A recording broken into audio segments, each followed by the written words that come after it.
আরো বলছেন আল্লাযী খালাকাল মাউতা ওয়াল হায়াতা লিয়াবলুয়াকুম আইয়ুকুম আহসানু আমালা।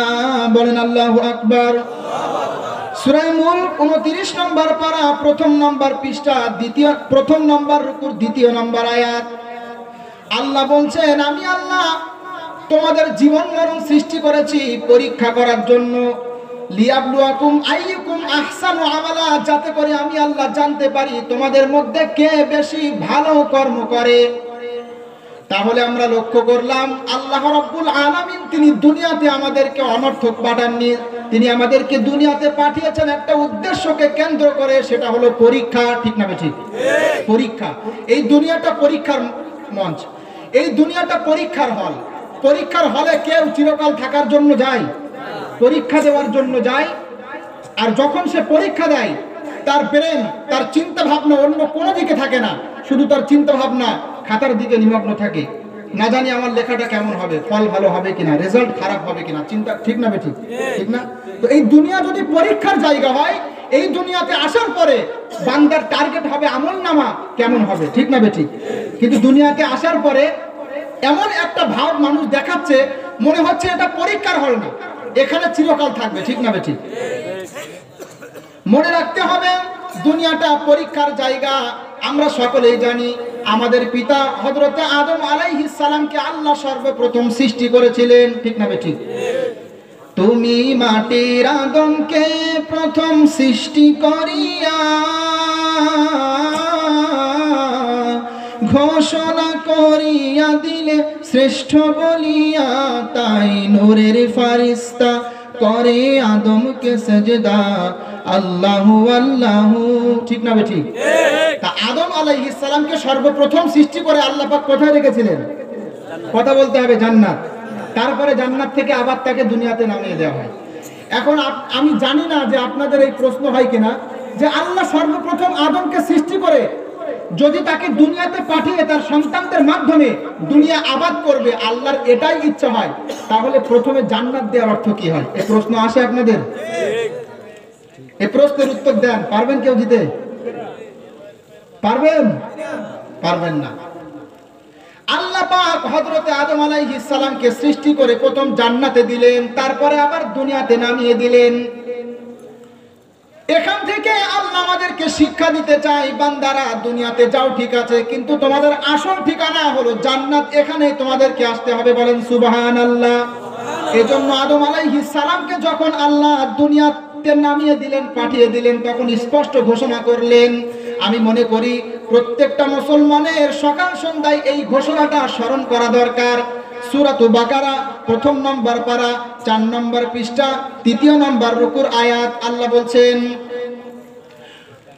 কুলনা হাবিতু মিনহা জামিআ ফাইম্মা ইয়াতিয়ান্নাকুম মিন্নি হুদা ফামান তাবিআ হুদায়া ফালা খাউফুন আলাইহিম ওয়ালা হুম ইয়াহজানুন। বলেন আল্লাহু আকবার। আল্লাহ পাক তিনি বলছেন, হে আদম, তুমি জান্নাত থেকে বেরিয়ে যাও আর শোনো, ফাইম্মা ইয়াতিয়ান্নাকুম মিন্নি হুদা, আমি আল্লাহ আমার পক্ষ থেকে তোমার সন্তানদের কাছে, তোমার কাছে হেদায়েতের বার্তা আসবে। ফামান তাবিআ হুদায়া, যারা আমার এই হেদায়েতের বার্তা গ্রহণ করবে, ফালা খাউফুন আলাইহিম ওয়ালা হুম ইয়াহজানুন, আমি আল্লাহ বলছি তাদের কোনো ভয় নেই, তাদের কোনো টেনশন নেই। আমি আল্লাহ এই সুখময় জান্নাতে আমি আল্লাহ তাদেরকে আবার ফিরিয়ে নেব। বলেন সুবহানাল্লাহ। প্রত্যেকটা মুসলমানের আমি মনে করি এই ঘোষণাটা স্মরণ করা দরকার। আল্লাহ স্পষ্ট ক্লিয়ার ঘোষণা দিয়ে দিলেন, আদম তোমার সন্তানের কাছে যুগে যুগে আমি আল্লাহ আমার পক্ষ থেকে হেদায়েত আসবে। ফামান তাবিআ হুদায়া, অতঃপর আমার এই হেদায়েত যারা অনুসরণ করবে, ফলো করবে, ফালা খাউফুন আলাইহিম, তাদের কোনো ভয় নেই, ওয়ালা হুম ইয়াহজানুন, তাদের চিন্তার কোনো কারণ নেই। তাহলে আমরা স্পষ্ট লক্ষ্য করলাম দুনিয়াটা পরীক্ষার জায়গা। আল্লাহ আদম আলাইহিস সালামকে পাঠিয়ে দিলেন, বললেন যুগে যুগে নবী রাসূলগণের মাধ্যমে তোমার সন্তানদের কাছে হেদায়েতের বাণী পাঠানো হবে, যদি তারা এই হেদায়েত গ্রহণ করে তাদের কোনো ভয় নেই। আলহামদুলিল্লাহ, যারা আমরা হেদায়েত গ্রহণ করেছি, আল্লাহর ডাকে সাড়া দিয়েছি, এবং 5 ওয়াক্তের নামাজ আদায় করি, আকীদা আমাদের বিশুদ্ধ, আমরা আবার সে আমাদের আসল ঠিকানা জান্নাতে ফিরে যাব। বলেন সুবহানাল্লাহ, আরো জোরে সুবহানাল্লাহ। এবার লক্ষ্য করেন তাদের ব্যাপারে লক্ষ্য করেন যারা দুনিয়াতে আসার পরে আল্লাহর নবীগণের মাধ্যমে যে হেদায়েত আল্লাহ দুনিয়াতে পাঠিয়েছিলেন, এই হেদায়েত যারা গ্রহণ করলো না তাদের অবস্থা কি হবে? আল্লাহ বলছেন, ওয়াল্লাযীনা কাফারু ওয়া কাযযাবু বিআয়াতিনা উলাইকা আসহাবুন নারি হুম ফিহা খালিদুন। আল্লাহ বলছেন, আর যারা আমার এই হেদায়েতের বাণী অস্বীকার করবে, কুফরি করবে, আমি আল্লাহ বলছি তাদের ঠিকানা হবে জাহান্নাম এবং সেখানে তারা চিরকাল অবস্থান করবে। তাহলে আমরা কি চাই বলেন? জান্নাত না জাহান্নাম? জান্নাত না জাহান্নাম? তাহলে যদি আমরা জান্নাত চাই, নবীগণের মাধ্যমে যে হেদায়েতের বাণী যুগে যুগে আল্লাহ পাঠিয়েছেন, আর সর্বশেষ নবী তার নাম কি? হযরত মুহাম্মদ সাল্লাল্লাহু আলাইহি ওয়াসাল্লাম, তার উম্মত আমরা। তো মুহাম্মদ সাল্লাল্লাহু আলাইহি ওয়াসাল্লাম দুনিয়াতে যে মতবাদ নিয়ে এসেছে, সেই মতবাদ গ্রহণ করা, সেই মতবাদ অনুপাতে জীবন যাপন করা দরকার আছে না নেই? আচ্ছা, আমি যে আপনাদেরকে যে প্রশ্ন করছি, জিজ্ঞাসা, আপনারা কি কষ্ট পাচ্ছেন? দেখেন, অনেকে হয়তো ভাবতে পারে যে ওয়াজ করবে, আলোচনা করবে, ঠিক আছে, কিন্তু এত প্রশ্ন করার কি মানে হয়? এত জিজ্ঞাসা করার কি? আমি বলি, দেখেন, যদি কোনো বিষয়ে প্রশ্ন করা হয় এবং প্রশ্নের উত্তর না দিতে পারলে বক্তা তার উত্তর দিয়ে দেয়, ছাত্র উত্তর দিতে পারলো না, শিক্ষক উত্তর দিয়ে দিল, এটা বিশ্বনবীর সুন্নাত। বলেন সুবহানাল্লাহ।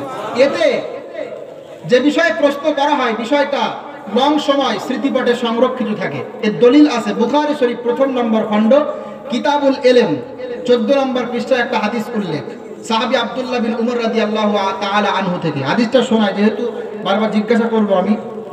عن عبد الله بن عمر رضي الله تعالى عنه قال قال رسول الله صلى الله عليه وسلم إن من الشجر شجرة لا يسقط ورقها وإنها مثل المسلم। সাহাবী আব্দুল্লাহ বিন ওমর রাদিয়াল্লাহু আনহু থেকে বর্ণিত, বিশ্বনবী মুহাম্মদ সাল্লাল্লাহু আলাইহি ওয়াসাল্লাম বলছেন, বলো এমন একটা বৃক্ষের নাম বলো, এমন একটা গাছের নাম বলো যে গাছের পাতা কখনো ঝরে না, এবং সেই গাছটার দৃষ্টান্ত হলো মুমিনের মতো, ওই গাছটা মুমিনের মতো, গাছের পাতা ঝরে না। রাসূল প্রশ্ন করলেন সাহাবায়ে কেরামদেরকে, রাসূল প্রশ্ন করলেন যে সাহাবীরা তোমরা বলো এমন একটা বৃক্ষের নাম তোমরা বলো যে বৃক্ষটা মুমিনের সাথে সাদৃশ্যতা রাখে এবং সে গাছের পাতা ঝরে না। আচ্ছা, আপনারা বলেন তো গাছটির নাম কি? যাক, মাশাআল্লাহ, আপনারা তো ভালোই পারেন দেখছি, খেজুর গাছ। তো সাহাবায়ে কেরাম উত্তর দিতে পারলেন না। وقال عبد الله وقع في نفسي انها النخله। আব্দুল্লাহ বিন উমর রাদিয়াল্লাহু তাআলা আনহু তিনি বলছেন, আমার অন্তরে উদ্ভাসিত হলো সেটা হলো খেজুর গাছ। ফাস্তাহায়াইতু, কিন্তু আমি লজ্জা পেলাম, যেহেতু বড় বড় সাহাবায়ে কেরাম সেখানে বসা, আমি কেমন করে উত্তর দেব? আব্দুল্লাহ বিন উমর ছোট সাহাবী। তো সাহাবায়ে কেরাম তারা বললেন যে আর হাদিসনা মা হিয়া ইয়া রাসূলুল্লাহ, ওগো আল্লাহর নবী আপনি বলে দিন গাছটি কি গাছ। তখন বিশ্বনবী মুহাম্মদ সাল্লাল্লাহু আলাইহি ওয়াসাল্লাম বললেন, হিয়ান নাখলা, সেটা হলো খেজুর গাছ। এখন আপনারা হয়তো অনেকে চিন্তা করছেন যে খেজুর গাছের সাথে মুমিনের সম্পর্ক কি? এই হাদিসের ব্যাখ্যা করতে গিয়ে বিখ্যাত হাদিস বিশারদ আল্লামা হাফেজ ইবনে হাজার আসকালানী রাহমাতুল্লাহ আলাইহি ফাতহুল বারী 1ম খণ্ড 117 নম্বর পৃষ্ঠায় লেখেন, খেজুর গাছের পাতা যেমন ঝরে না, কোন মুমিন ব্যক্তি যদি আল্লাহর কাছে দোয়া করে আল্লাহ সেই দোয়া ফেরত দেয় না। বলেন সুবহানাল্লাহ। এখন এখানেও প্রশ্ন, অনেকে ভাববে আমি তো কত দোয়া করি আল্লাহ কবুল করে না। দেখেন, দোয়া কবুল হওয়ার 3টা বিষয় আছে। যদি কেউ আল্লাহর কাছে দোয়া করে, আল্লাহ হয়তো বা তখনই কবুল করে নেয়, তার মনের চাওয়া পূরণ করে দেয়। আর যদি আল্লাহ কবুল নাও করে, ওই দোয়া করার কারণে আল্লাহ তার কপাল থেকে একটা বিপদ উঠিয়ে দেয়। বলেন সুবহানাল্লাহ। আর এটাও যদি না হয়, তাহলে এই দোয়ার বদৌলতে আল্লাহ পাক তাকে পরকালে সওয়াব দান করেন, মর্যাদা দান করেন। বলেন সুবহানাল্লাহ। তাহলে মুমিন ব্যক্তি দোয়া করলে আল্লাহ ফেরত দেয় না। এজন্য আমাদেরকে বেশি বেশি আল্লাহর কাছে চাওয়া দরকার, ঠিক না? দুঃখের কথা কি বলবো, আমরা তো আল্লাহর কাছে চাইতে জানি না।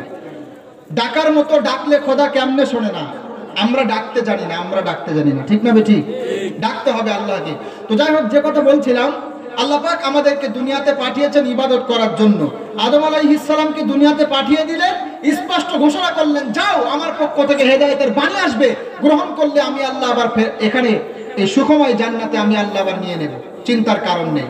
তাহলে এখন আমরা এবার দেখি যে আল্লাহ পাক যখন আমাদেরকে দুনিয়াতে ইবাদত করার জন্য সৃষ্টি করেছেন, এখন ইবাদত কাকে বলে, ইবাদত কয় প্রকার? ইবাদত তো বহু আছে, কিন্তু মৌলিক ইবাদত আমরা জানি ইসলামটা দাঁড়িয়ে আছে 5টি বিষয়ের প্রতি। কয়টি বিষয়ের প্রতি? বিখ্যাত হাদিস আমরা সকলেই শুনেছি, বুখারীর ভিতরে হাদিসটা উল্লেখ, মুসলিম শরীফ কিতাবুল ঈমানের ভিতরে হাদিসটা উল্লেখ, মিশকাত শরীফ কিতাবুল ঈমান 12 নম্বর পৃষ্ঠা হাদিসটা উল্লেখ। قال رسول الله صلى الله عليه وسلم بني الإسلام على 50 شهادة أن لا إله إلا الله وأن محمدا عبده ورسوله وإقام الصلاة وإيتاء الزكاة والحج وصوم رمضان। বিশ্বনবী মুহাম্মদ সাল্লাল্লাহু আলাইহি ওয়াসাল্লাম বলছেন, ইসলামের ভিত্তি হলো 5টি বিষয়ের প্রতি। কয়টি? শাহাদাতি আল্লাহ ইলাহা ইল্লাল্লাহ ওয়া আন্না মুহাম্মাদান আবদুহু ওয়া রাসূলুহু, সাক্ষ্য দিতে হবে আল্লাহ ছাড়া কোনো মাবুদ নেই এবং মুহাম্মদ সাল্লাল্লাহু আলাইহি ওয়াসাল্লাম তিনি হলেন আল্লাহর নবী এবং রাসূল। এটা আমরা সকলেই বিশ্বাস করি, আমরা সকলেই সাক্ষ্য দিয়ে থাকি আল্লাহ আমাদের একমাত্র সৃষ্টিকর্তা, একমাত্র উপাস্য, তার সাথে আমরা শিরিক করি না, ঠিক না বেঠিক? তারপরে আমরা এটাও সাক্ষ্য দিয়ে থাকি নবীজি মুহাম্মদ সাল্লাল্লাহু আলাইহি ওয়াসাল্লাম আল্লাহর বান্দা এবং রাসূল। এটা আমরা সকলেই জানি, মানি। কিন্তু দ্বিতীয়টা হলো নামাজ কায়েম করা। এখানে আমরা অনেকেই ধরা খেয়ে যাব, ঠিক না বেঠিক? আচ্ছা, আপনাদের মধ্যে বেনামাজি নেই? বেনামাজি আছে? ভালো করে শোনেন, কেউ যদি নিজেকে মুসলমান বলে দাবি করতে চায় তাহলে তাকে নামাজ আদায় করতে হবে। নামাজ কেউ যদি আদায় না করে সে নিজেকে মুসলমান বলে দাবি করতে পারবে না, সে নিজে যতই বলুক মুসলমান। কিন্তু মুসলিম হতে গেলে যে প্রধান শর্ত সেটা নামাজ আদায় করা। বুনিয়াল ইসলামু আলা 5, 5টা বিষয়ের প্রতি ইসলামের ভিত্তি, তার ভিতরে দ্বিতীয় নম্বর নামাজ। নামাজ পড়তে হবে। আমার তো বড় দুঃখ লাগে, আল্লাহ রাব্বুল আলামিন যিনি আমাদের সৃষ্টিকর্তা, যার হাতে আমাদের প্রাণ, যিনি চাইলে আমরা এখানে এসেছি, তিনি যদি চান এখান থেকে বাড়ি নাও ফিরতে পারি, ঠিক না বেঠিক? সেই আল্লাহ রাব্বুল আলামিন কি বলছে জানেন? ইন্নাস সালাতা কানাত আলাল মুমিনিনা কিতাবাম মাওকুতা, সূরাতুন নিসা 5 নম্বর পারা 14 নম্বর পৃষ্ঠা 15 নম্বর রুকুর 103 নম্বর আয়াত।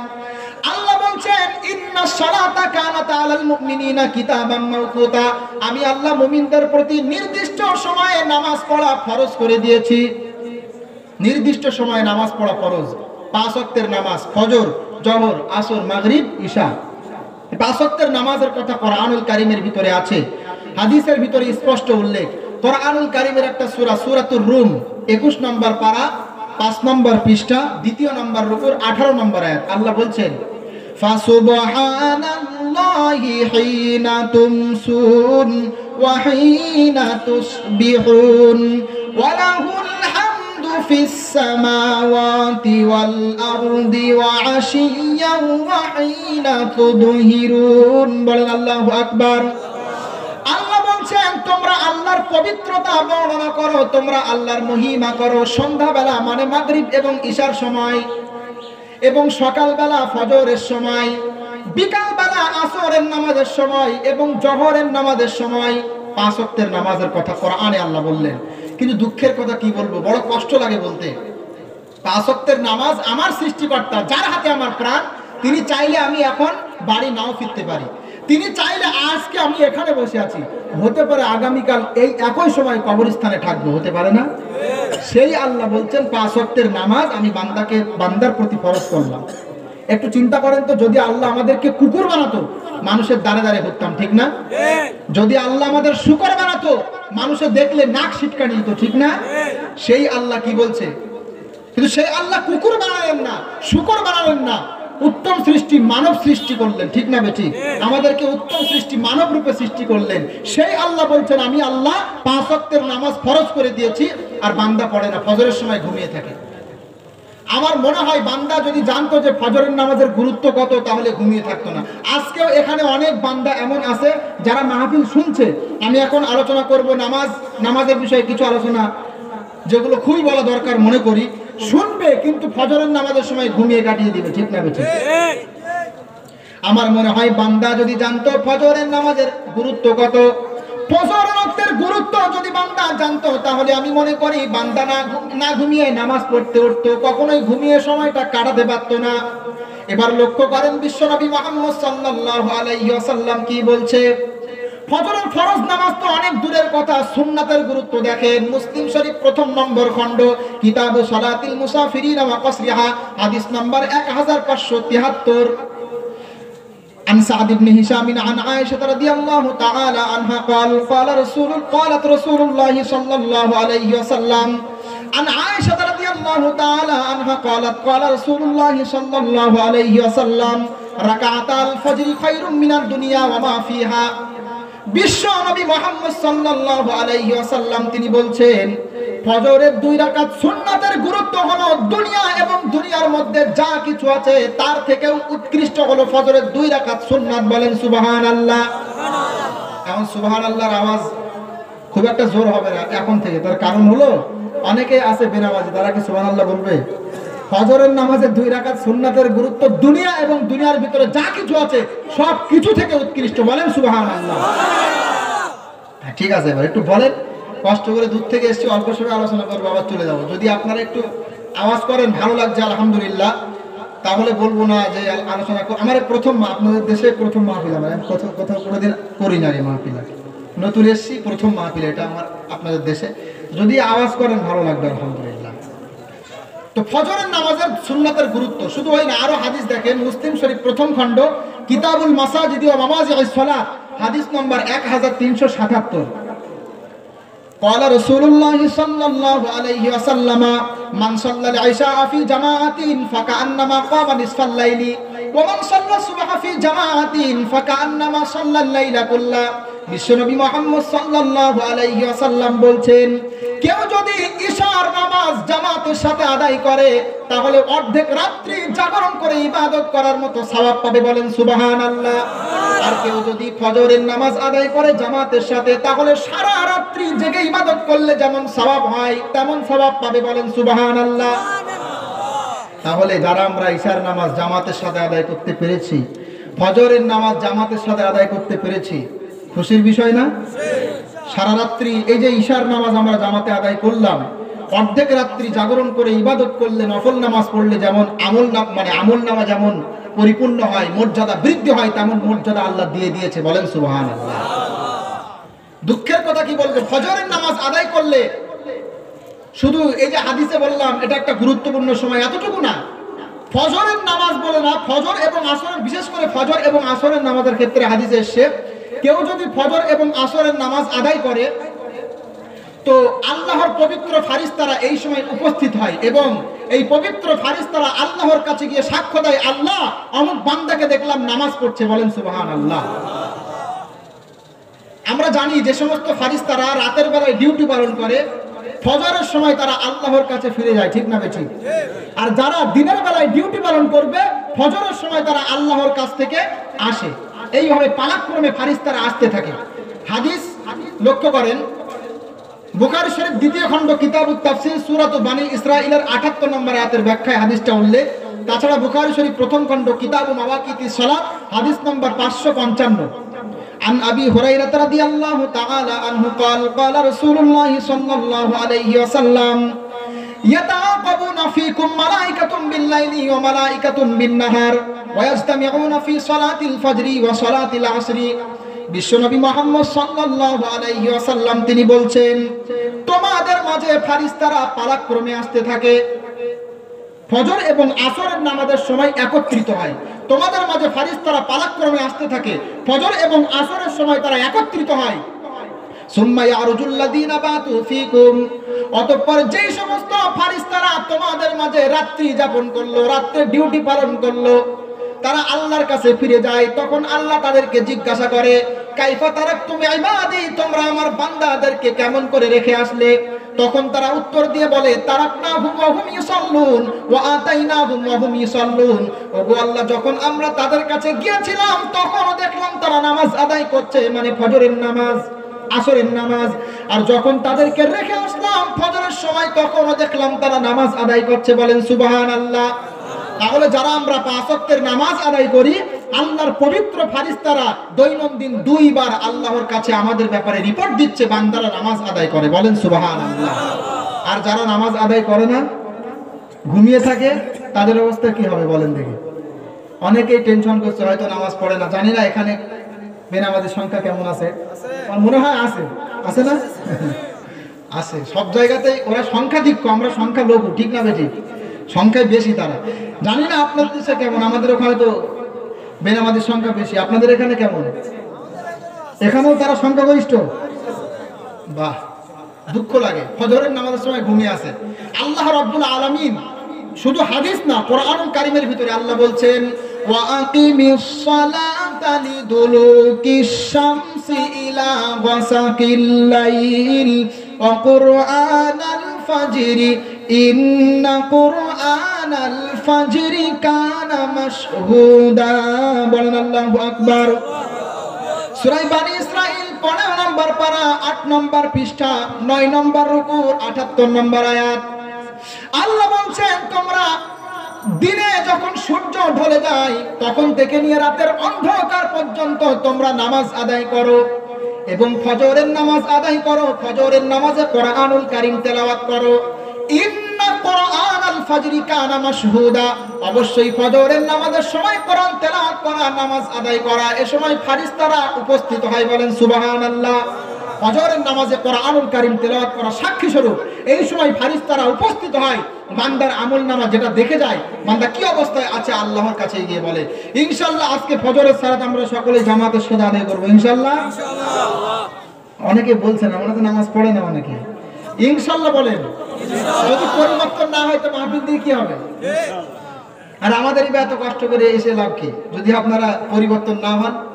পরিবর্তন হবে ইনশাআল্লাহ, নামাজ আদায় করবে। দুঃখের কথা কি বলবো, ফজরের নামাজ পড়লো না, ঠিক আছে, ঘুম ভাঙে না, ফজরের নামাজ পড়লো না, শীতের রাত্রি, কিন্তু জহর দেখতে দেখতে জহরের নামাজের সময় চলে আসে, ঠিক না ঠিক? বান্দা জহরের নামাজ আদায় করে না। আমার মনে হয় বান্দা যদি জানতো জহরের নামাজের গুরুত্ব কেমন, জহরের নামাজ তো অনেক দূরের কথা, জহরের অর্থের গুরুত্ব কেমন বান্দা যদি জানতো, তাহলে হয়তো নামাজ কাজা করে থাকতে পারতো না।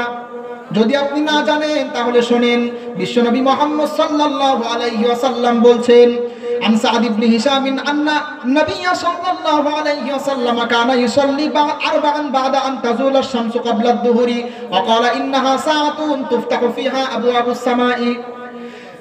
বিশ্বনবী মুহাম্মদ সাল্লাল্লাহু আলাইহি ওয়াসাল্লাম বলছেন, তিনি সাদ ইবনে হিশাম বলছে, বিশ্বনবী তিনি ফজরের নামাজ আদায় করার আগে, জোহরের ফরজ সালাত আদায় করার আগে 4 রাকাত সুন্নাত আদায় করতেন এবং বলতেন, ইন্নাহা সাআতুন, এটা এমন একটা সময়, তুফতাহু ফিহা আবওয়াবুস সামাই, এই সময় আসমানের দরজা উন্মুক্ত করা হয়, রহমতের দরজা খুলে দেওয়া হয়। ওয়াহিব্বু আইয়াসআলানি ফিহা আমালুন সালিহুন, আমি নবী পছন্দ করি এই বরকতময় সময়ে কিছু আমল আল্লাহর দরবারে যাক, বলেন সুবহানাল্লাহ। আমার আপনার নবী যার আগের পিছের সব গুনাহ আল্লাহ মাফ করেছেন, তিনি বলছেন এই সময়টা হলো বরকতপূর্ণ সময়, আমি নবী চাই এই সময় কিছু ভালো কাজ করি, আল্লাহর দরবারে সেগুলো জমা থাক, বলেন সুবহানাল্লাহ। আর আমি আপনি করি না, এটা তো সময়ের গুরুত্ব। তাহলে এটা যদি সময়ের গুরুত্ব হয়, জোহরের নামাজের গুরুত্ব কেমন হবে?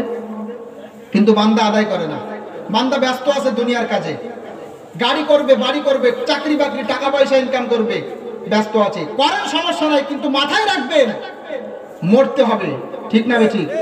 মৃত্যু একদিন আসবে। এই বাড়ি, আপনি যে বাড়ি গাড়ি তৈরি করার জন্য এত চাকরি বাকরি করছেন, টাকা পয়সা ইনকাম করছেন, করেন, অসুবিধা নেই, কিন্তু মনে রাখবেন যে আপনার উদ্দেশ্য দুনিয়াতে আসা ইবাদত করা। এখন আপনি মনে রাখবেন যে যদি ইবাদত না করেন তাহলে যেভাবে আপনি দুনিয়াতে চলছেন আল্লাহ চালিয়ে দিবে, কিন্তু পরকালে আপনাকে হিসাব দেওয়া লাগবে, ঠিক না ঠিক? এই বাড়ি, যে বাড়ি আপনি আছেন, এই বাড়ি আপনার দাদা দাবি করেছিল বাড়িটি আপনার দাদা, ঠিক না ঠিক? তারপরে আপনার বাপ দাবি করলো বাড়িটি আপনার বাপের, এরপরে এখন আপনি দাবি করছেন বাড়িটি আমার, এরপরে আপনার সন্তান দাবি করবে বাড়িটি আপনার সন্তানের, আসলে বাড়িটি কার? পরের জায়গা পরের জমিন ঘর বানায় আমি রই, আমি তো সেই ঘরের মালিক নই, ঠিক না ঠিক? আপনাদের বাংলাদেশেরই গজল, ভালো লাগে শুনতে। পরের জায়গা পরের জমিন ঘর বানায় আমি রই, আমি তো সেই ঘরের মালিক নই, আমি তো সেই ঘরের মালিক নই। এই জায়গা যাহার জমিদারি, আমি পাই না তাহার হুকুম জারি। আমি পাই না জমিদারের দেখা, মনের দুঃখ কারে কই, আমি তো সেই ঘরের মালিক নই।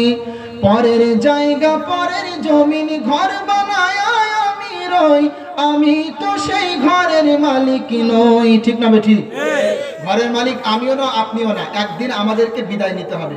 তো যখন বিদায় নিতে হবে, নামাজটা পড়েন ভালো হবে। যাই হোক, জহরও পড়লো না, ক্লান্ত শ্রান্ত শরীর, মাঠে চাষ করেছে, চাকরি বাকরি করে এসছে, এখন আমি ক্লান্ত, এখন নামাজ পড়বো কিভাবে?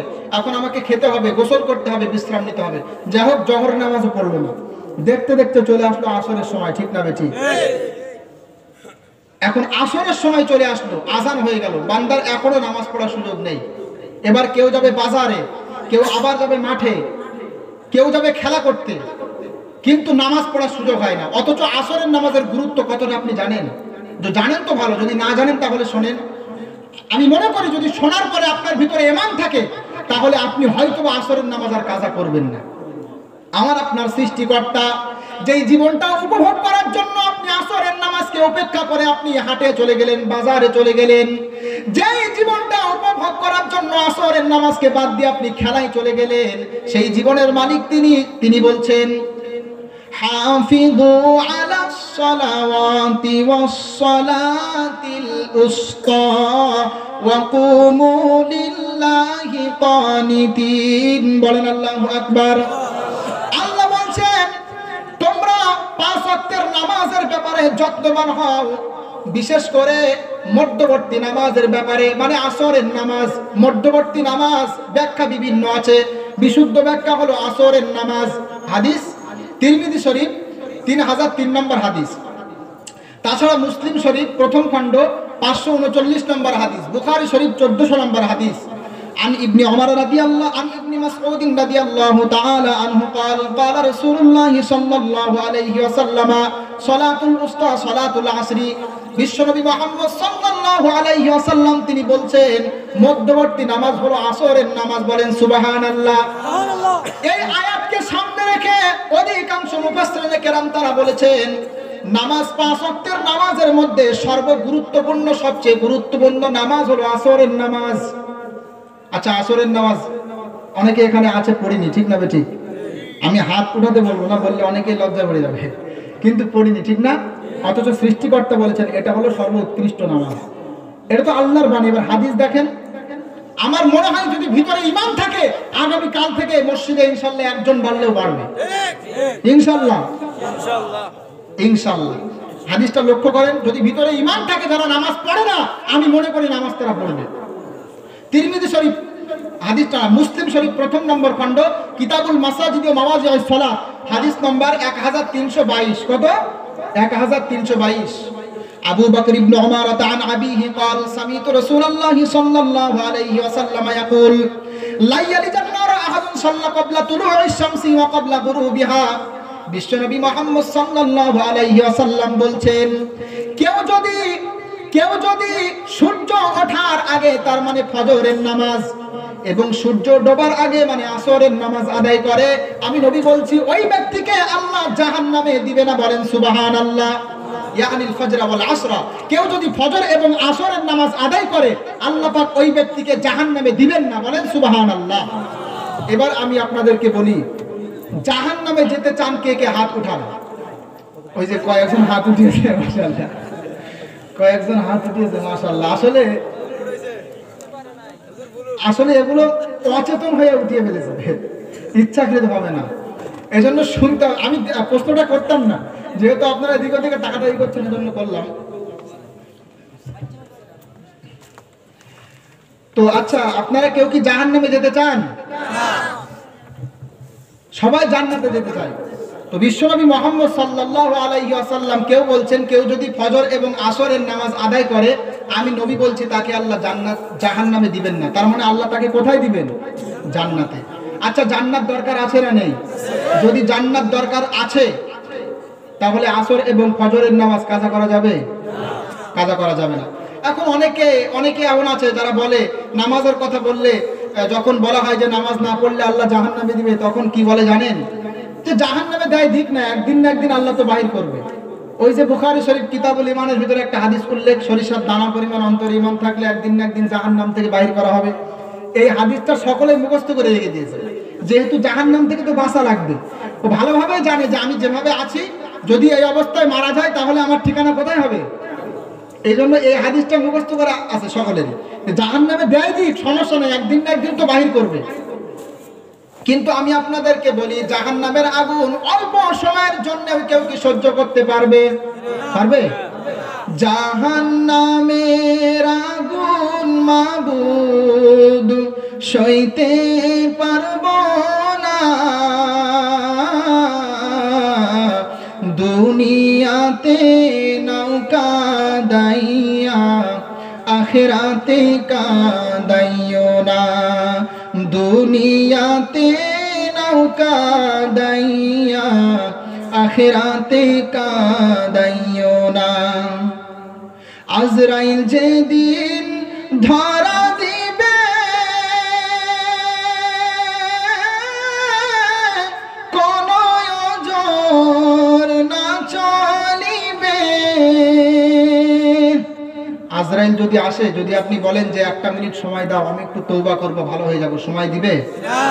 সূরাতুল মুনাফিকুন 14 নম্বর পারা 18 নম্বর পৃষ্ঠা আল্লাহ রাব্বুল আলামিন স্পষ্ট ঘোষণা করে দিয়েছেন 10 নম্বর আয়াত, যখন মানুষের মৃত্যুর সময় চলে আসবে 1 সেকেন্ড আগে পিছে করা হবে না। সময় চাইবে, বলবে আল্লাহ আমাকে একটু সুযোগ দেয়া হোক, আমি দান সাদকা করব, ভালো হয়ে যাব। ফাআসাদদাকা ওয়া আকুম মিনাস সালিহিন, আমি দান সাদকা করব, ভালো হয়ে যাব, কিন্তু আল্লাহ তাকে আর সুযোগ দিবেন না। এজন্য কবি কত সুন্দর কথা বলছে, আজরাইল যেদিন ধরা দিবে, কোন ওজর না চলিবে, প্রাণ পাখি উড়ে যাবে, রাখতে পারবো না, দুনিয়াতে নৌকা দাইয়া আখিরাতে কাঁদাইও না। বলেন আমিন। আমিন কেন বলতে বললাম? দুনিয়াতে অনেকেই কষ্ট পায়, বলে আল্লাহ পাক আমাকে দেখে আর কাউকে দেখে না। একটু বিপদ আপদ যদি হয়, রোগাক্রান্ত হয়, মনে রাখবেন বান্দাকে আল্লাহ যাকে যত ভালোবাসে, দুনিয়াতে তাকে আল্লাহ তত বালা মুসিবত রোগ দিয়ে আল্লাহ পাক তাকে পরীক্ষা করে খাঁটি করে জান্নাতের জন্য উপযুক্ত বানাবে। বলেন সুবহানাল্লাহ। তো যে কথা বলছিলাম, বান্দা আসরের নামাজের সময় চলে আসলো, পড়লো না, দেখতে দেখতে চলে আসলো মাগরিবের সময়। দুঃখের কথা কি বলবো, মাগরিবের সময় চলে আসলো, কিন্তু বান্দা মাগরিবের সময়টা কোন দিক দিয়ে পেরিয়ে যায় বুঝতেও পারে না। ঠিক না বেঠিক? আপনি একটু চিন্তা করেন তো, আপনি সারা দিন আপনি আপনার সৃষ্টিকর্তার দেয়া নিয়ামত ভক্ষণ করলেন, এখন আপনি রাত্রি উদযাপন করছেন, রাত্রি শুরু করছেন। আপনার কি একবার মনে হয় না যে সৃষ্টিকর্তা আজ সারা দিন আমাকে বালা মুসিবত থেকে বাঁচিয়ে নিয়ে আমাকে সুন্দরভাবে উদযাপন করার তৌফিক দান করলো, সেই সৃষ্টিকর্তার নামে আমার রাত্রিটা শুরু হবে মাগরিবের নামাজ দিয়ে? এই চিন্তা কি করতে পারেন না? করা যায় না? রাতের শুরুতে মাগরিবের সালাত কোন দিক দিয়ে পার হয়ে যায় বুঝি আসে না।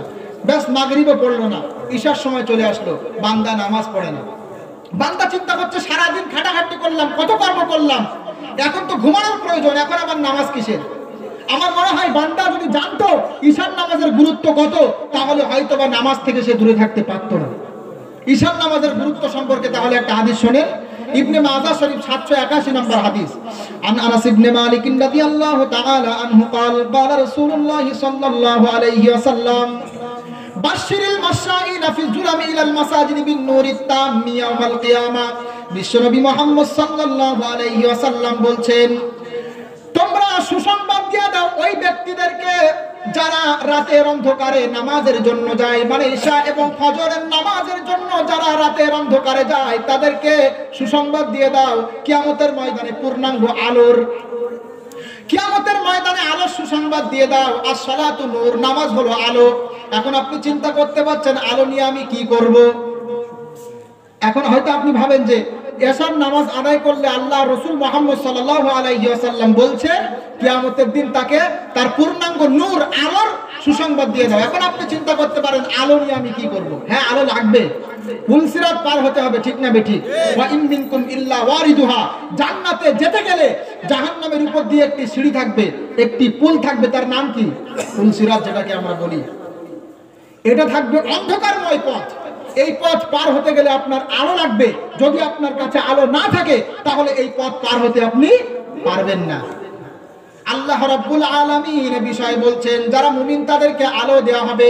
আল্লাহ বলছেন, নূরুহুম ইয়াসআ বাইনা আইদিহিম ওয়া বিআইমানিহিম ইয়াকুলুনা রাব্বানা আতমিম লানা নূরানা ওয়াগফির লানা ইন্নাকা আলা কুল্লি শাইইন কাদির। বলেন আল্লাহু আকবার। আল্লাহ পাক বলছেন মুমিনদের বিষয়ে, আল্লাহ বলছেন তাদের আলো যখন তারা ফুলসিরাত পার হবে, চতুষ্পার্শ্বে প্রদক্ষিণ করবে, ঘুরতে থাকবে, তখন মুমিন ব্যক্তিরা আল্লাহর কাছে দোয়া করে বলবে, আল্লাহ রব্বানা আতমিম লানা নূরানা, ওগো আল্লাহ, ফুলসিরাতের শুরু থেকে যেমন আমাদের চতুষ্পার্শ্বে আলো প্রদক্ষিণ করছে, ঘুরছে, যতক্ষণ পর্যন্ত জান্নাতে না চলে যাব আল্লাহ, এই আলো তুমি অবশিষ্ট রাখো। বলেন আমিন। এই আলো দেওয়া হবে। এখন এই আলো পেতে গেলে আপনাকে নামাজ পড়তে হবে। মিশকাত শরীফ কিতাবুস সালাতের ভিতরে একটা হাদিস উল্লেখ, as-সালাতু নূর, নামাজ হলো আলো। আচ্ছা, এখন যদি আপনি নামাজ না পড়েন আপনাকে আলো দেওয়া হবে না। আপনি ফুলসিরাত পার হতে পারবেন? আর ফুলসিরাত যে পার হতে পারবে না কোথায় পড়বে? জাহান্নামের ভিতরে। তো জাহান্নামে তো আমরা কেউ যেতে চাই না, তাহলে নামাজ পড়ার দরকার আছে না নেই? নামাজ কেউ যদি না পড়ে, আমি বিস্তারিত বলছি না, নামাজ কেউ যদি না পড়ে মৃত্যুর পরে আল্লাহ তাকে জাহান্নামে দিবে। কোথায় দিবে? দলিল বিশ্বনবী মুহাম্মদ সাল্লাল্লাহু আলাইহি ওয়াসাল্লামের অসংখ্য হাদিস দ্বারা প্রমাণিত, তাছাড়া স্পষ্ট কোরআনুল কারীমের আয়াত দ্বারা প্রমাণিত। সূরাতুল মুদ্দাসসির 29 নম্বর পারা 18 নম্বর পৃষ্ঠা 2 নম্বর রুকুর 41, 42, 43, 44 নম্বর আয়াত আল্লাহ বলছেন, ফি জান্নাতি ইয়াতাসাআলুনা আনিল মুজরিমিন মা সালাকাকুম ফি সাকার ক্বালু লাম নাকু মিনাল মুসাল্লিনা ওয়া লাম নাকু নুতঈমুল মিসকিন। বলেন আল্লাহু আকবার। আল্লাহ বলছেন জান্নাতীরা জাহান্নামীদেরকে জিজ্ঞাসা করবে, কেন তোমরা জাহান্নামে আসলে? মা সালাকাকুম ফি সাকার, কোন জিনিস তোমাদেরকে জাহান্নামে নিয়ে আসলো? তখন তারা উত্তর দিয়ে বলবে, লাম নাকু মিনাল মুসাল্লিন, আমরা নামাজ পড়তাম না, ওয়া লাম নাকু নুতঈমুল মিসকিন, এতিম মিসকিনদেরকে খেতে দিতাম না। বলেন নাউযুবিল্লাহ। নামাজ পড়তো এই জন্য জাহান্নামে যাবে। ভয় হয় না? আরে আজকে আমি এখানে বসে আছি, হতে পারে কালকে একই সময় আমি আর থাকবো না, ঠিক না বেঠিক? আপনার বাড়িটি রক্ষা করার জন্য আপনি কত কি করছেন। এই বাড়ি, মনে করেন এই বাড়ির মালিক আপনি, যদি কেউ দখল করার জন্য আসে, আপনি এবং আপনার আত্মীয় স্বজন সকলে ঐক্যবদ্ধ হয়ে আপনার বাড়িটি রক্ষা করার চেষ্টা করবেন। আমার বাড়ি আমি রক্ষা করতে দেব না, ঠিক না বেঠিক? কিন্তু হতে পারে আপনার এই আত্মীয় স্বজন যাদেরকে সাথে নিয়ে আজকে বাড়িটি রক্ষা করার জন্য আপনি সর্বশক্তি নিয়োগ করছেন, এই আত্মীয় স্বজন আগামীকালকে এই বাড়ি থেকে আপনাকে নামিয়ে কবরস্থানে রেখে আসবে, আপনি থাকতে চাইলেও আর পারবেন না, ঠিক না বেঠিক? এতটুকু হুঁশ যদি মুসলমানদের হতো, এতটুকু উপলব্ধি যদি মুসলমান অন্তরে করতো, তাহলে হয়তো বা নামাজ ছাড়া থাকতে পারতো না, ঠিক না বেঠিক? মা বাবা ভাই বোন কি আত্মীয় স্বজন, একটু উপলব্ধি করবেন। এই ছোট্ট ছোট্ট যে গজলগুলো বলছি, শুধু গজল বলো না, একটু উপলব্ধি করবেন। আপনার পিতা মাতা, আপনার ভাই বোন সবাইকে নিয়ে আজকে পরিবারে কত আনন্দে আছেন। এই পিতা মাতা ভাই বোনদের ভিতরে সন্তান সন্ততির মধ্যে কেউ যদি আজকে ইন্তেকাল করে, মৃত্যুবরণ করে, কতটা কষ্ট, ঠিক না? সংসার থেকে একজন সদস্য কমে গেল। তো এই আত্মীয় স্বজন আমাদের ছিল অনেকেরই, কিন্তু তারা বিদায় নিয়েছে। আমাদের দাদা, এখানে হয়তো অনেকে আমরা দাদা বেছে নেই, ঠিক না বেঠিক? মৃত্যুবরণ করে দুনিয়া থেকে বিদায়, সকলেই মৃত্যুবরণ করবে। তো আমরা একটু চিন্তা করি যে আজকে আমরা একই সাথে আছি, এই একই সাথে যদি আমরা জান্নাতের ভিতরে থাকি কেমন হবে? এই যেভাবে আমরা এখন পরিবারকে নিয়ে আছি, এই একই ভাবে যদি আমরা জান্নাতের ভিতরে থাকি কত সুন্দর লাগবে, ঠিক না? আল্লাহ পাক কবুল করুক, বলেন আমিন।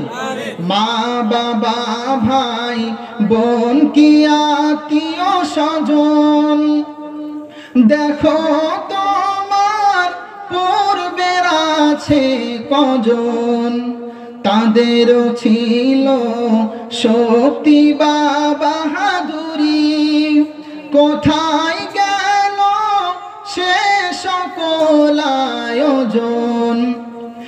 এমনি করে যাবে চলে, এমনি করে যাবে চলে, রবে না কেহ ডানে বায়ে। মাটির দেহ মাটি খাবে, কিসের বড়াই তা দিয়ে। হায়রে মাটির দেহ মাটি খাবে, কিসের বড়াই তা দিয়ে। ঠিক না ঠিক? মাটির দেহ মাটিতে খেয়ে নেবে, তাহলে কিসের এত বড়াই? আমাদের কিসের এত বড়াই? এই দুনিয়াতে এসছি, কবরে যাবো, ব্যাস সব শেষ। ঠিক না ঠিক? আমি বারবার বলি, ওয়াজ, এখন তো ওয়াজ মাহফিলের কোনো অভাব নেই। ঠিক না ঠিক? এত ওয়াজ কিন্তু কোনো পরিবর্তন নেই। ঠিক না ঠিক? ভাই পরিবর্তন হওয়া দরকার। যদি পরিবর্তন না হয় তাহলে কিন্তু ছাড় নেই, পরিবর্তন হতে হবে। নামাজ কেউ যদি আদায় করে, নামাজের বিষয় বলছি, নামাজ কেউ যদি আদায় করে, আল্লাহ রাব্বুল আলামিন কোরআনুল কারীমের ভিতরে তার বিষয়ে কি বললেন কয়েকটা আয়াত এবার লক্ষ্য করেন। ইনশাআল্লাহ যারা আমরা নামাজ আদায় করি খুব খুশি হব, আলহামদুলিল্লাহ আমরা খুব খুশি হব। আর যারা নামাজ আদায় করি না, তারা আমরা মনে মনে নিয়ত করব, আল্লাহ যা করেছি, আল্লাহ ভবিষ্যতে আর নামাজ কাজা করব না। বলেন ইনশাআল্লাহ। এবার লক্ষ্য করি আল্লাহ কি বললেন, যারা নামাজ আদায় করে তাদের ব্যাপারে আল্লাহ কি বললেন। প্রথমে আপনি কোরআনুল কারীমের সর্বপ্রথম সূরা সূরাতুল ফাতিহার পরে সূরাতুল বাকারা দেখেন। আল্লাহ বলছেন, হুদাল লিল মুত্তাকিন আল্লাযীনা ইউমিনুনা বিল গায়বি ওয়া ইউকিমুনাস সালাতা ওয়া মিম্মা রাযাকনাহুম ইউনফিকুন। বলেন আল্লাহু আকবার। আল্লাহ বলছেন এই কোরআনুল কারীম হলো হেদায়েত তাদের জন্য যারা মুত্তাকি। কাদের জন্য? যারা মুত্তাকি। মুত্তাকি কারা? যারা আল্লাহর প্রতি ঈমান আনে, নামাজ কায়েম করে, আল্লাহর দেয়া রিজিক হতে আল্লাহর রাস্তায় ব্যয় করে। এই যে টাকা পয়সা কালেকশন হচ্ছিল, দিয়েছিলাম আমরা অনেকে, যে মুত্তাকির আলামত, এগুলো মুত্তাকি হওয়ার নিদর্শন। বলেন সুবহানাল্লাহ। সুবহানাল্লাহ বলতে কষ্ট হচ্ছে নাকি? অনেকে জানেন নাকি, এজন্য বলছেন না। যাই হোক, মুত্তাকি কারা? যারা আল্লাহর প্রতি বিশ্বাস স্থাপন করে, নামাজ আদায় করে, আল্লাহর দেয়া রিজিক হতে আল্লাহর পথে ব্যয় করে। তাহলে আমরা লক্ষ্য করলাম, যারা আমরা নামাজ আদায় করি, আল্লাহ আমাদেরকে মুত্তাকি বললেন এবং বললেন উলাইকা আলা হুদাম মির রাব্বিহিম ওয়া উলাইকা হুমুল মুফলিহুন। আল্লাহ বলছে এরাই হলো আল্লাহর পক্ষ থেকে হেদায়েতের উপরে আছে, আর এরাই হলো সফল কাম। বলেন সুবহানাল্লাহ। তাহলে যারা আমরা নামাজ আদায় করি, আল্লাহ আমাদেরকে মুত্তাকি বললেন এবং আমরা হেদায়েতের উপরে আছি, এই কথা বললেন। এরপরে লক্ষ্য করেন, যারা আমরা নামাজ আদায় করি, আল্লাহ আমাদের ব্যাপারে বলছেন আমাদের কোনো ভয় নেই, কোনো টেনশনের কারণ নেই। কিয়ামতের ময়দানে কেউ থাক না থাক, আল্লাহ আমাদেরকে সাহায্য করবে, জান্নাত দিবে। বলেন সুবহানাল্লাহ।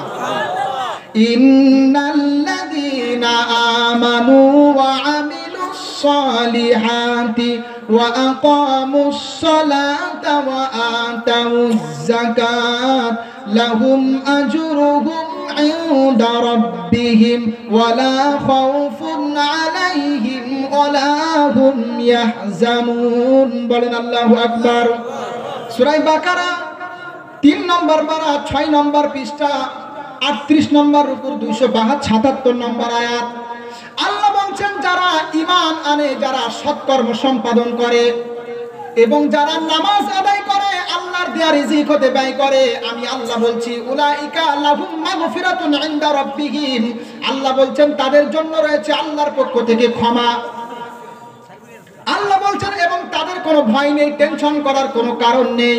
তাহলে যারা আমরা নামাজ আদায় করি, আমরা একবার বলি সুবহানাল্লাহ, কারণ আমাদের টেনশন করার কোনো কারণ নেই। আল্লাহ আমাদেরকে সাহায্য করবে। ঠিক না ঠিক? আল্লাহ আমাদেরকে সাহায্য করবে। লাহুম দারাজাতুন ইনদা রাব্বিহিম ওয়ালা খাউফুন আলাইহিম ওয়ালা হুম ইয়াহজানুন, তাদের জন্য রয়েছে প্রচুর সম্মান আল্লাহর কাছে, তাদের কোনো ভয় নেই, টেনশন করার কোনো কারণ নেই। এই একই কথা কিন্তু আদম আলাইহিস সালামকে যখন দুনিয়াতে আল্লাহ পাঠিয়েছিলেন, এই একই কথা বলেছিলেন, যাও আমার পক্ষ থেকে হেদায়েত আসবে, গ্রহণ করলে টেনশনের কোনো কারণ নেই, ভয়ের কোনো কারণ নেই। এই একই কথা আল্লাহ বললেন তাদের ক্ষেত্রে যারা ঈমান আনে, যারা সৎকর্ম করে, নামাজ আদায় করে, যাকাত দেয়, দান খয়রাত করে, তাদের ব্যাপারে। বলি সুবহানাল্লাহ। সুবহানাল্লাহ তাদের মুখ দিয়ে বাহির হবে না যারা নামাজ পড়ে না, হাজারবার বললেও বাহির হবে না, কারণ এগুলো তো নামাজের উপকার সব। এখন যারা নামাজ আদায় করে না, সুবহানাল্লাহ কিভাবে বলবে তারা? এবার লক্ষ্য করেন, যারা নামাজ আদায় করে তারা প্রকৃত ঈমানদার। আল্লাহ পাক তাদেরকে প্রকৃত অর্থে ঈমানদার বলল। আমাদের মধ্যে অনেকেই এমন আছে যারা বলে আমি নামাজ পড়ি না তাই কি আমার ঈমান ঠিক আছে। ঠিক না ঠিক আছে না? আমি নামাজ পড়ি না তাই আমার ঈমান ঠিক আছে, অমুক নামাজ পড়ে তাই কি ওর ভিতরে সমস্যা আছে। আমি বলি, উলামায়ে কেরাম বিষয়টি জানেন, নামাজ অস্বীকার করা যেমন কুফরি, নামাজের গুরুত্ব অস্বীকার করাও তেমন কুফরি। কোন ব্যক্তি নামাজ অস্বীকার করলে যেমন কাফের হয়ে যায়, কেউ যদি নামাজের গুরুত্ব অস্বীকার করে, বলে নামাজের কোনো গুরুত্ব নেই, নামাজ পড়ে কি হবে, সে ব্যক্তিও কি হবে, কাফের হয়ে যাবে। এখন যে ব্যক্তি বলে অমুক নামাজ পড়ে না তাই কি অমুকের থেকেও আমি ভালো, তার মানে নামাজের কোনো গুরুত্ব ওর কাছে নেই। ও নামাজ পড়ে না তাই কি ঈমান ঠিক আছে, মানে নামাজের কোনো গুরুত্ব তার কাছে নেই। ঠিক না বেঠিক? খবরদার, কাফের হয়ে যাওয়ার সম্ভাবনা আছে, কথা বলবেন না। এগুলো কুফরি বাক্য, হয়তো অন্তর থেকে বলছে না কাফের হবে না, কিন্তু এগুলো কুফরি বাক্য, কখনো মুখ দিয়ে বের করবেন না। আমি নামাজ পড়ি না তাই কি আমার ঈমান ঠিক আছে, বলবেন কখনো? বলা যাবে না। তো দেখেন, প্রকৃত ঈমানদার কারা? আমরা তো বলি নামাজ পড়ি না তাই কি ঈমান ঠিক আছে, কিন্তু আল্লাহ পাক কি বলছেন প্রকৃত ঈমানদার কারা? লক্ষ্য করেন, আল্লাহ বলছেন ইন্নামাল মুমিনুনা আল্লাযীনা ইযা যুকিরাল্লাহু ওয়াজিলাত কুলুবুহুম ওয়া ইযা তুলিয়াত আলাইহিম আয়াতুহু যাদাতুহুম ঈমানা ওয়া আলা রাব্বিহিম ইয়াতাওয়াক্কালুন الذين يقيمون الصلاة ومما رزقناهم ينفقون বলেন আল্লাহু আকবার। সূরা আনফাল 9 নম্বর পারা 16 নম্বর পৃষ্ঠা, প্রথম নম্বর রুকুর 2, 3, 4 নম্বর আয়াত। আল্লাহ বলছেন প্রকৃত ঈমানদার তো তারা, ভালো করে লক্ষ্য করবেন, প্রকৃত ঈমানদার তো তারা যাদের সামনে আল্লাহর কোরআনুল কারীমের কথা যখন তেলাওয়াত করা হয়, আল্লাহর জিকির যখন তাদের সামনে করা হয়, আল্লাহর গুণকীর্ত প্রশংসা যখন তাদের সামনে করা হয়, তখন তাদের অন্তরটা প্রকম্পিত হয়ে যায়। আল্লাহর কথা শুনলে অন্তরে প্রকম্পিত একটা কম্পন সৃষ্টি হয়। আল্লাহর কথা আলোচনা হলো, ওয়াইজা তুলিয়াত আলাইহিম আয়াতুহু যাদাতুহুম ঈমানা, এবং যখন তাদের সামনে কোরআনুল কারীমের আয়াত তেলাওয়াত করা হয় তখন তাদের ঈমানটা বেড়ে যায়, আল্লাহর প্রতি ভরসা তারা করে। তারা প্রকৃত ঈমানদার আল্লাযীনা ইউকিমুনাস সালাত, যারা নামাজ কায়েম করে, ওয়া মিম্মা রাযাকনাহুম ইউনফিকুন, আল্লাহর দেয়া রিজিক হতে ব্যয় করে। তাহলে প্রকৃত ঈমানদার কারা? যাদের কোরআনুল কারীমের আলোচনা শুনলে ঈমানটা বেড়ে যায়, আল্লাহর কথা শুনলে অন্তরে প্রকম্পন সৃষ্টি হয়, এবং যারা নামাজ আদায় করে আল্লাহর দেয়া রিজিক হতে ব্যয় করে, এরা হলো প্রকৃত ঈমানদার। তাহলে আমরা যারা নামাজ আদায় করি, আল্লাহ পাক আমাদেরকে প্রকৃত ঈমানদার বললে বলেন সুবহানাল্লাহ। তাহলে আমরা প্রকৃত ঈমানদার যারা নামাজ আদায় করি, আর যারা নামাজ আদায় করি না প্রকৃত ঈমানদার না। আপনার ঈমানে ঘাটতি আছে। প্রকৃত ঈমানদার হতে গেলে আপনাকে নামাজ আদায় করতে হবে। যাই হোক, এবার লক্ষ্য করেন, নামাজ কেউ যদি আদায় করে আল্লাহ পাক তাকে বলছেন মসজিদ আবাদকারী। কি বলছেন? মসজিদ আবাদকারী। এখন হয়তো আপনি বলবেন যে মসজিদ আবাদকারী আল্লাহ বললো তাই কি হলো, এটা আবার কেমন বৈশিষ্ট্য, কি এমন বৈশিষ্ট্য মসজিদ আবাদকারী হওয়া? এই আয়াতটা বলার আগে আমি একটা হাদিস শোনাই। হাদিসটা মিশকাত শরীফ কিতাবুল ইলমের ভিতরে উল্লেখ, সনদগত খুব একটা শক্তিশালী নয়, তবে বাস্তবের সাথে হাদিসটা মিলে যায় বলে বলছি।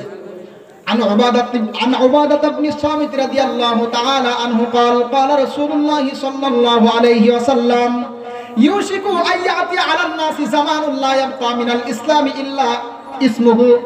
আল্লাহর নবী বলছেন অচিরেই এমন একটা সময় আসবে যেই সময় ইসলাম শুধু নামে মাত্র বাকি থাকবে, ইসলামের শুধু নামটা বাকি থাকবে, কিন্তু ইসলামের বিধিবিধানগুলো বাকি থাকবে না। এই জামানায় আমরা এসে গেছি না আসেনি? 30 না, আমি যে ঢাকায় ছিলাম আর কি, এই জানুয়ারি মাসের 1ম তারিখে 31st নাইট উদযাপন করলো লক্ষ লক্ষ টাকার বাজি ফুটিয়ে এই মুসলমান জাতি। অথচ রাস্তায় অনেক অসহায় ঘুমিয়ে আছে যাদের গায়ে একটা কম্বল জোটে না। ঠিক না বেঠিক? বলেন, এরা মুসলমান লক্ষ লক্ষ টাকার বাজি ফুটিয়ে এরা নববৎসর উদযাপন করছে, 31st নাইট পালন করছে। অথচ তার পাশের বাড়ি অনেকেই এমন আছে ছোট্ট ছোট্ট বাচ্চা নিয়ে শীতে ঠিক মতো ঘুমাতে পারে না। ঠিক না বেঠিক? ওভার ব্রিজে দেখলাম কত অসহায় পড়ে আছে। আপনাদের এখানে আমি এটা খুব দেখেছি আর কি। ভিখারির তো অভাব নেই আলহামদুলিল্লাহ ঢাকা শহরে। আপনি এক জায়গায় দাঁড়িয়ে থাকবেন, 10 মিনিটের ভিতরে না হলে 50টা ফকির আপনার কাছে আসবে। তো লক্ষ লক্ষ টাকার বাজি ফুটিয়ে আপনি নববর্ষ পালন করছেন, যেটা পালন করা মুসলমানদের জন্য হারাম। আর আপনি আপনার পাশের বাড়ি অনেকেই এমন আছে যাদের ঠিক মতো খাওয়া হয় না, আপনি খোঁজও নেন না, আর আপনি দাবি করেন আপনি খাঁটি মুসলমান নাকি? অত সহজ? বিশ্বনবীর হাদিস আমরা লক্ষ্য করছি, এমন একটা সময় আসবে ইসলাম শুধু নামে মাত্র বাকি থাকবে।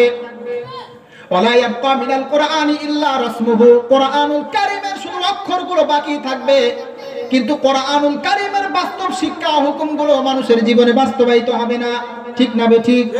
কোরআনুল কারীম তেলাওয়াত করছি, তাকে আমরা সাজিয়ে রাখছি, কিন্তু কোরআনুল কারীমের শিক্ষাগুলো আমরা জীবনে বাস্তবায়ন করছি না। ঠিক না বেঠিক? যেই কোরআনের জন্য জীবন দিতে প্রস্তুত, যেই নবীর জন্য জীবন দিতে প্রস্তুত, সেই কোরআনুল কারীমের ভিতরে লেখা আছে বান্দা তোমাদের প্রতি 5 ওয়াক্তের নামাজ ফরজ করা হলো। ঠিক না বেঠিক? এখন যদি এখানে কোরআনুল কারীম নিয়ে অবমাননা করা হয়, যদি কেউ কোরআনুল কারীম এখানে আনার পরে কোরআনুল কারীমকে নিয়ে ব্যঙ্গচিত্র করে, যে নামাজ পড়ে না সেও তার পায়ের চপ্পলটা খুলে মারবে। ঠিক না বেঠিক? যদি একটুখানি ভাবেন আপনি কোরআনুল কারীমের জন্য জীবন দিতে রাজি, অথচ এই কোরআনের ভিতরে আছে 5 ওয়াক্তের নামাজ পড়তে হয়, তাহলে কোরআনুল কারীমের অক্ষরগুলো বাকি থাকবে, বাস্তব শিক্ষা থাকবে না। মিলে যাচ্ছে না? যাচ্ছে না? মিলে যাচ্ছে। কি বলবো, দুঃখের কথা, বাস্তব শিক্ষাগুলো আজকে নেই। এই হাদিস তারপরে শব্দ লক্ষ্য করেন, বিশ্বনবী তিনি বলছেন ও মাসাজিদুহুম আমিরাতুন ওয়া হিয়া খারাবুম মিনাল হুদা, মসজিদগুলো হবে সর্বোচ্চ, বড় বড় মসজিদ হবে, টাইলস লাগিয়ে শ্বেত পাথর লাগিয়ে চাকচিক্য করবে, মার্জিত করবে, কিন্তু মসজিদগুলো থাকবে হেদায়েত থেকে দূরে। ঠিক না বেঠিক? আজকে মসজিদের ভিতরে হেদায়েতের কথা বলে টিকে থাকা যায় না। ঠিক না বেঠিক? আছে না? মসজিদের ভিতরে নামাজি পাওয়া যায় না, 2 তলা মসজিদ, 4 তলা মসজিদ, শুধু জুমার দিন ভরে, আর 5 ওয়াক্তের নামাজে 2 কাতারও লোক হয় না। ঠিক না বেঠিক? লজ্জা করা দরকার মুসলমান। তাহলে চিন্তা করবেন, একটু ভাবেন, এই সময়ে যে সময় মসজিদগুলো হবে চাকচিক্য, হেদায়েত থেকে থাকবে দূরে, এই সময় আল্লাহ কোন কোন বান্দাদেরকে যদি বলে তারা মসজিদ আবাদকারী, তারা মসজিদের হক আদায় করে, তাহলে তাদের জন্য এটা খুশির বিষয় না? আচ্ছা, মসজিদ আবাদকারী, মসজিদের হক আদায়কারী আল্লাহ কাদেরকে বললেন?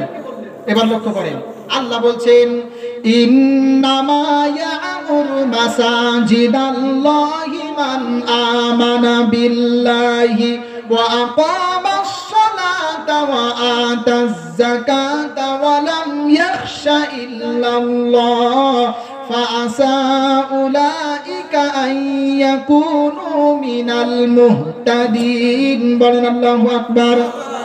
সূরা তাওবা 10 নম্বর পারা 8 নম্বর পৃষ্ঠা 3 নম্বর রুকুর 18 নম্বর আয়াত। আল্লাহ বলছেন প্রকৃত অর্থে মসজিদ আবাদকারী তো তারা যারা আল্লাহর প্রতি ঈমান আনে, যারা আখিরাতে বিশ্বাসী, যারা নামাজ আদায় করে, যারা কি করে, এটাই বলার উদ্দেশ্য, যারা নামাজ আদায় করে, মসজিদে যারা যায়, জামাতের সাথে নামাজ আদায় করে, আল্লাহ এদেরকে মসজিদ আবাদকারী বললেন। বলেন সুবহানাল্লাহ। আল্লাহ যার ক্ষেত্রে বললেন মসজিদ আবাদকারী, তাদেরকে কিয়ামতের ময়দানে মাফ করবেন না? মসজিদ তার জন্য সুপারিশ করবে না? এজন্য বারবার বলি, মসজিদ আবাদকারীর খাতায় আপনার নাম ওঠাতে চাইলে আপনি জামাতের সাথে নামাজ আদায় করুন। অনেকে আছে নামাজ পড়ে কিন্তু জামাতে শরীক হয় না, এটা তো দুঃখের বিষয়। আমরা সকলেই জানি যে জামাতের সাথে নামাজ আদায় করলে 27 গুণ সওয়াব বেড়ে যায়। ঠিক না? একটু কষ্ট করে জামাতের সাথে নামাজ আদায় করার চেষ্টা করবো ইনশাআল্লাহ। ইনশাআল্লাহ তো অনেকেই বলবে না, কারণ অনেকে তো জামাত তো দূরের কথা নামাজই পড়ে না, তো সে কিসের জামাতে যাবে আবার? তো জামাতে যাওয়ার চেষ্টা করবেন, মসজিদ আবাদকারীর খাতায় আমাদের নাম ওঠানো লাগবে। আল্লাহ কবুল করুক, বলেন আমিন। আল্লাহ আমাদের প্রত্যেককে 5 ওয়াক্তের নামাজ জামাতের সাথে আদায় করার তৌফিক দান করুন, বলেন আমিন। এরপরে লক্ষ্য করেন, নামাজ পড়া, সেজদা করা, এটা হলো আল্লাহর পবিত্র সৃষ্টি ফারিস্তাদের বৈশিষ্ট্য। আল্লাহর সামনে নত হওয়া, সেজদা করা, এটা ফারিস্তাদের বৈশিষ্ট্য। আর সেজদা না করা, নামাজ না পড়া, এটা শয়তানের বৈশিষ্ট্য। কিসের বৈশিষ্ট্য? শয়তানের বৈশিষ্ট্য। আমরা সকলেই জানি আল্লাহ পাক হযরতে আদম আলাইহিস সালামের ব্যাপারে ফারিস্তাদেরকে অর্ডার করেছিলেন, আদেশ করেছিলেন, তোমরা আদমের পায়ে সেজদা করো, ঠিক না বেঠিক? ওয়া ইয কুলনা লিল মালাইকাতি ইসজুদু লি আদামা ফাসাজাদু ইল্লা ইবলিস আবা ওয়াস্তাকবারা ওয়া কানা মিনাল কাফিরিন। বলেন আল্লাহু আকবার। আল্লাহ বলছেন, স্মরণ করো ওই সময়ের কথা যখন আমি ফারিস্তাদেরকে আদেশ করেছিলাম তোমরা আদমের পায়ে সাজদা করো, তোমরা আদমকে সাজদা করো। সমস্ত ফারিস্তারা সাজদা করলো ইল্লা ইবলিস, কিন্তু ইবলিস সাজদা করলো না। আবা ওয়াস্তাকবারা, অহংকার করলো, অস্বীকার করলো। ওয়া কানা মিনাল কাফিরিন, কাফের হয়ে গেল, ঠিক না বেঠিক? তাহলে সেজদা না করা কাদের বৈশিষ্ট্য? আরে শয়তানের বৈশিষ্ট্য। আর সেজদা করা কাদের বৈশিষ্ট্য? ফারিস্তাদের বৈশিষ্ট্য। এখন আপনি বলেন, আল্লাহর পবিত্র ফারিস্তাদের বৈশিষ্ট্য আপনার ভিতরে ধারণ করবেন, নাকি ওই লানত অভিশাপপ্রাপ্ত ইবলিসের বৈশিষ্ট্য আপনার ভিতরে ধারণ করবেন? বলেন দেখি। আচ্ছা, ফারিস্তাদের বৈশিষ্ট্য কে কে ধারণ করবো ইনশাআল্লাহ? একবার হাত উঠিয়ে দেখায় আমরা, এই হাতগুলো দেখে রাখেন, তাই তো মসজিদে পাওয়া যাবে কিনা একটু জানাবেন আমাকে ফোন করে।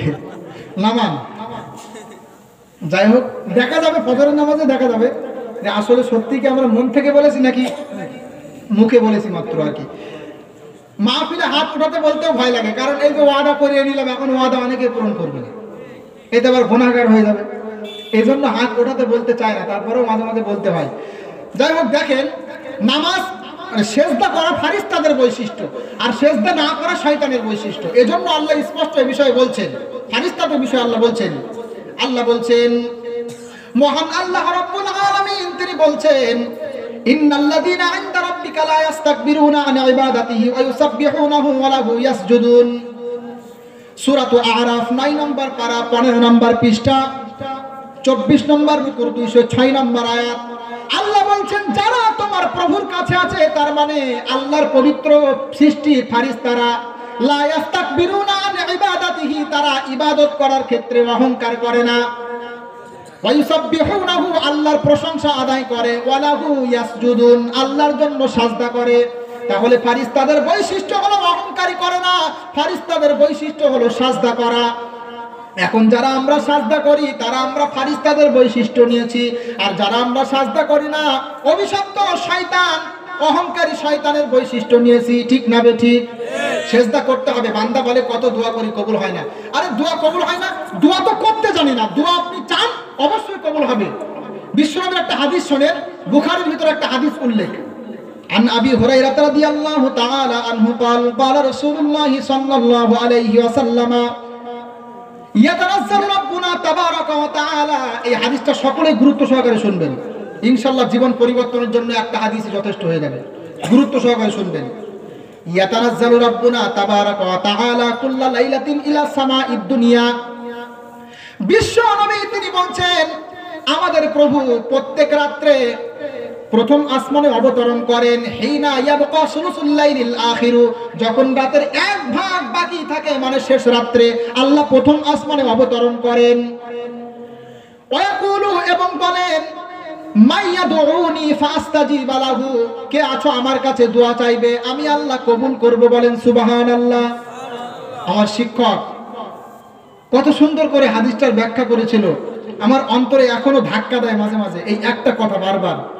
আমার শিক্ষক বলেছিল, আমার আল্লাহ যিনি সৃষ্টিকর্তা, যার ইশারাতে বড় বড় বিল্ডিং গুলো ভূমিকম্পের মাধ্যমে মাটির মধ্যে ধসে যায়, যার ইশারাতে বড় বড় ঝড়ের মাধ্যমে বৃক্ষগুলো সমূলে উৎপাটিত হয়ে যায়, আমার আল্লাহ যার ইশারাতে গোটা বিশ্ব ধ্বংস হবে, সেই আল্লাহ শেষ আসমানে অবতরণ করে বলছে, বান্দা কে চাইবে আমি আল্লাহ তাকে দিব। আর বান্দা আছে ঘুমিয়ে। লক্ষ্য করতে পারেন বিষয়টা? আল্লাহ যিনি আমার সৃষ্টিকর্তা, তিনি বলছেন কে আমার কাছে চাইবে আমি আল্লাহ কবুল করব, আর বান্দা আছে ঘুমিয়ে। ওয়ামাইয়া সালুনি ফাউতিয়াহু, কে আমার কাছে চাইবে রিজিক, আমি আল্লাহ তাকে রিজিক দিব। আজকে বান্দা রিজিক উপার্জন করার জন্য কত অবৈধ পন্থা পর্যন্ত অবলম্বন করে, ঠিক না বেঠিক? হারাম হালাল বাঁচে না টাকা পয়সা উপার্জন করার জন্য। তো টাকা পয়সা যিনি দিবেন আল্লাহ রাব্বুল আলামিন মালিক, সেই আল্লাহ কি বলছেন? তিনি বলছেন কে আছে আমার কাছে চাইবে আমি আল্লাহ তাকে দিব। বলেন সুবহানাল্লাহ। বান্দা আছে ঘুমিয়ে, যাওয়ার সময় নেই, ওই বান্দা, ওই নাফরমান বান্দা আবার ঘুম থেকে উঠে হারাম পন্থায় টাকা উপার্জন করবে, ঠিক না বেঠিক? আল্লাহ বলছেন আমাইয়াস্তাগফিরুনি ফাআগফির লাহু, কে আছে আমার কাছে ক্ষমা চাইবে আমি আল্লাহ তাকে ক্ষমা করব। বান্দা আছে ঘুমিয়ে। চিন্তা করতে পারছেন বিষয়টা একটু? আল্লাহ রাব্বুল আলামিন আমাদেরকে ডাকে, আমরা ঘুমিয়ে। এই আমি বলি বারবার, আপনারা সেজদায় পড়ে যান। বান্দা যখন সেজদায় থাকে তখন আল্লাহর সবচেয়ে নিকটবর্তী থাকে। সেজদায় গিয়ে বান্দা দোয়া করলে আল্লাহ পাক কবুল করে। বলেন সুবহানাল্লাহ। সেজদায় নত হও, অশ্রু ছাড়ো, প্রভুর শরণে হৃদয় গাড়ো। সেজদায় নত হও, অশ্রু ছাড়ো, প্রভুর শরণে হৃদয় গাড়ো। প্রাণ খুলে সব ব্যথা বলো প্রভুকে, বলো প্রভুকে। রাতটি কেটে যাবে ঘুমে অলসে, তুমি কি ডাকবে না তোমার প্রভুকে, প্রভুকে। সেজদায় নত হও, অশ্রু ছাড়ো, প্রভুর শরণে হৃদয় গাড়ো। সেজদায় নত হবো ইনশাআল্লাহ। যারা আমরা নামাজ পড়ি না ইনশাআল্লাহ আল্লাহর দরবারে নত হওয়া যাবে ইনশাআল্লাহ, নত হতে হবে। দেখেন, সেজদা করা এটা হলো ফারিস্তাদের বৈশিষ্ট্য, না করা শয়তানের বৈশিষ্ট্য। তাহলে আমরা যারা নামাজ আদায় করি আল্লাহর পবিত্র ফারিস্তা তাদের বৈশিষ্ট্য ধারণ করলাম। বলেন সুবহানাল্লাহ। এরপরে যারা আমরা নামাজ আদায় করি তাদের পুরস্কার হলো আল্লাহ পিছনের গুনাহ মাফ করবে। বলেন সুবহানাল্লাহ। যারা বেনামাজি আছে, এখানে যারা বেনামাজি আছেন তাদেরকেও বলছি, এখন থেকে আপনাদের লক্ষ্য রাখতে হবে, এই যে বিষয়টা আলোচনা করব, নামাজ পড়লে গুনাহ মাফ হয়, এটা আপনাকে শুনতে হবে, উপলব্ধি করতে হবে। তার কারণ হতে পারে আপনি গুনাহ মাফের আশায় পিছনে কত গুনাহ করেছেন, টেনশনে আছেন, হয়তো বা এই আলোচনা শোনার পরে আপনি হেদায়েত পাবেন, ফিরে আসবেন। এজন্য এখন থেকে আপনার আলোচনা, কেউ যদি নামাজ আদায় করে পিছনের গুনাহ আল্লাহ মাফ করবে। কি করবে বলেন? কেউ যদি নামাজ আদায় করে পিছনের গুনাহ আল্লাহ মাফ করবে। আল্লাহ বলছেন وَأَقِمِ الصَّلَاةَ طَرَفَيِ النَّهَارِ وَزُلَفًا مِنَ اللَّيْلِ إِنَّ الْحَسَنَاتِ يُذْهِبْنَ السَّيِّئَاتِ। বলেন আল্লাহু আকবার। সূরা হুদ 12 নম্বর পারা 13 নম্বর পৃষ্ঠা 10 নম্বর রুকু 114 নম্বর আয়াত। আল্লাহ বলছেন তোমরা দিনের দুই প্রান্তে নামাজ আদায় করো, সকাল সন্ধ্যায়, রাতের কিছু অংশ নামাজ আদায় করো। ইন্নাল হাসানাতি ইউযহিবনাস সাইয়্যাত, অবশ্যই মানুষের সৎ কর্ম নামাজ মানুষের গুনাহগুলো মিটিয়ে দেয়। বলেন সুবহানাল্লাহ। ভালো করে লক্ষ্য করবেন, শয়তান কিন্তু এখন থেকে খুব ধোঁকা দিবে। বিশেষ করে এই যে আলোচনা বলছি নামাজ পড়লে গুনাহ মাফ হয়, এখন থেকে খুব ধোঁকা দিবে। ওটা করবেন না, এই আলোচনাটা প্রত্যেকের শোনা দরকার। কারণ শয়তান এই জন্য ধোঁকা দেবে যে বান্দা যদি আলোচনা শোনার পরে তওবা করে ফেলে, কারণ পিছনের গুনাহ আল্লাহ মাফ করার ওয়াদা করছে এই আয়াতের ভিতরে, কেউ যদি নামাজ আদায় করে। এজন্য ওটা করবেন না, যত সময় থাকবো চুপচাপ বসে থাকবেন। আমি অনেক দূর থেকে এসেছি, আপনাদের বাড়ি তো এখানে, তো কষ্ট করে আসার পরে যদি আপনারা মনোযোগ সহকারে না শোনেন ভালো লাগবে? মনোযোগ সহকারে শুনতে হবে। তো লক্ষ্য করেন, আল্লাহ বলছেন দিনের দুই প্রান্তে নামাজ আদায় করো, আল্লাহ গুনাহ মাফ করবে। বাস্তব ঘটনা, এই আয়াতের ব্যাখ্যা বুখারী শরীফের ভিতরে হাদিস উল্লেখ। বুখারী শরীফ 1ম নম্বর খণ্ড, কিতাবুস সালাত, কিতাবু মাওয়াকিতিস সালাত, 71 নম্বর পৃষ্ঠা, শেষ দিকে হাদিস উল্লেখ, হাদিস নাম্বার 526। এক ব্যক্তি গুনাহের কর্ম করলো, করার পরে বিশ্বনবী মুহাম্মদ সাল্লাল্লাহু আলাইহি ওয়াসাল্লামের কাছে এসে বলল, ইয়া রাসূলুল্লাহ, আমি তো গুনাহের কর্ম করে ফেলেছি, এখন কি করব? সঙ্গে সঙ্গে এই আয়াতটা অবতীর্ণ হয়ে গেল, যেটা এখন তেলাওয়াত করলাম। রাসূল ওই ব্যক্তিকে বলে দিল, দুই প্রান্তে নামাজ আদায় করো, রাতের কিছু অংশে নামাজ আদায় করো। অবশ্যই নামাজ পড়লে আল্লাহ পিছনের গুনাহ মাফ করবে। বলেন সুবহানাল্লাহ। কাবিরা গুনার জন্য তাওবা করতে হবে, সাগীরা গুনাহ মাফ হয়ে যাবে। শুধু এই নয়, আর একটা হাদিস লক্ষ্য করেন, বুখারী শরীফ 1ম নম্বর খণ্ড, কিতাবু